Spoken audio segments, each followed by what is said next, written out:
There are some practices that are very negative and can impact your farm profitability in the long run. And one of such bad practices is overcrowding. Know the required space for each pig on your farm. If you are growing, you have growers, know the specifications for each grower. If there are 10, you know how much or how large the room should be for all of them to stay. You don't have to squeeze them because you are lacking the rooms. I know farms where the farmer keeps reproducing or breeding the animals.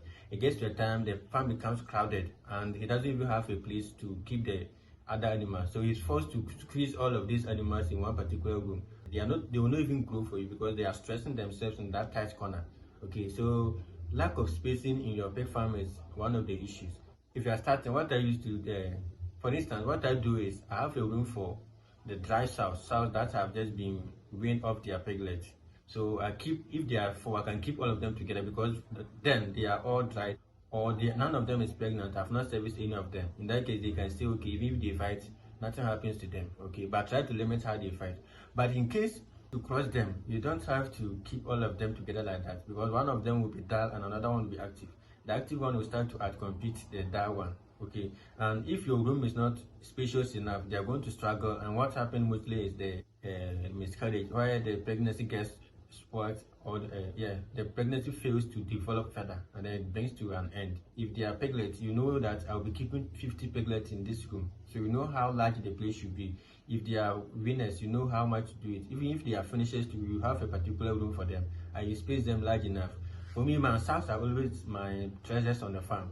I have separate rooms for each of them, and so I have just made a room specifically for the sows. Okay, so once they are pregnant, I keep them there alone, no disturbance. They do whatever they want. They do it at their free will, when they want it and how they want it to be. Okay, so you need to get space, a lot of space for them to avoid overcrowding, which produces too much heat for your animals, and also leading to poor growth if the stress becomes too much for them. And then next unhealthy thing that you are not supposed to do on your farm is poor ventilation and air circulation. Like I said, if you're not going by this factory production where the animals are housed in this big structure, fully automated with electricity, everything, you don't have to keep your animals too much enclosed. Give way for air to circulate inside. The natural air is really good for your pigs to grow better. Aside keeping your pigs calm, it has the potential to also reduce odor. Because air is always able to blow through the pen. It keeps this odor away from it. It takes part of the odor that is produced already away. So poor ventilation is something you have to look at it. Raise your structure high enough such that the air can circulate inside it free of charge. You can also have your structure raised high enough, but if you are not cleaning it, dirt actually accumulates a lot of smell. So even if you raise the structure high and you're not cleaning the pen as you should, you're not maintaining it.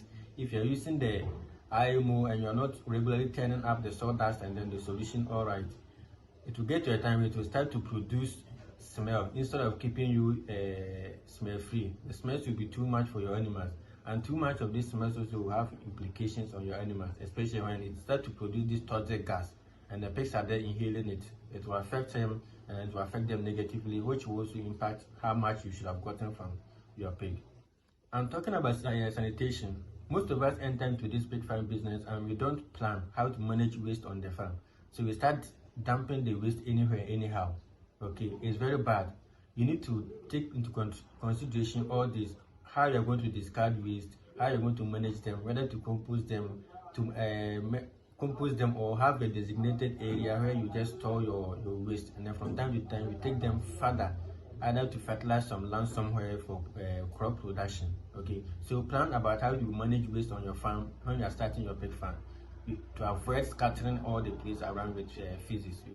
And the next one is the use of antibiotics. I will always talk about this because imagine you falling sick and then going to the hospital.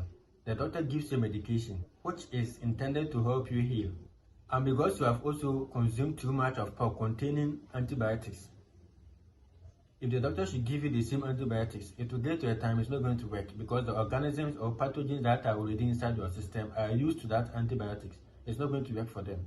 And that is one of the main reasons why we are advised to know the right way to use these antibiotics. And the best way is to consult a veterinarian to come there and help you. Too much of Facebook consultations and then consulting other farmers is very bad. You need to get a professional from time to time to check the health of your animals for you. Don't do everything by yourself. It's better you spend 10 cedis or $10 to have $50 in the long run. Okay, so don't cut corners by going to buy it yourself because a friend suggested to you. And also remember, diseases have some of them have similar symptoms. Your friend might be describing the same similar he has, but it might be caused by another disease or pathogen altogether. But you keep doing that because he said he used this antibiotics and he gave 2 ml of it and then the animal got healed. Maybe yours is not that. Okay, so what's happened is you will be forced to either increase the dosage or to even keep repeating the same antibiotics dosage you give to your animals, which will not help your pigs. If the disease becomes resistant and maybe gets to a time you have to sell these pigs to the market, you take it all right to the market, people will consume it. But what happens if those people also fall sick and they go to the hospital, diagnosed of the same symptoms and given the same antibiotics? It's not going to work for them. If they're lucky enough, they will be rushed to the hospital and retreated. But if they are not lucky, they end up even losing their lives at wherever they are located. You get it? So that's also one of the reasons why you have to manage or control how you use antibiotics. Antibiotics should not be used frequently on your farm. If you do the right vaccinations well, antibiotics will be reduced completely. I've never used any antibiotics on my farm, and the farm is doing well. I'm not seeing anything and any reason why I should use antibiotics when the animals are already doing well.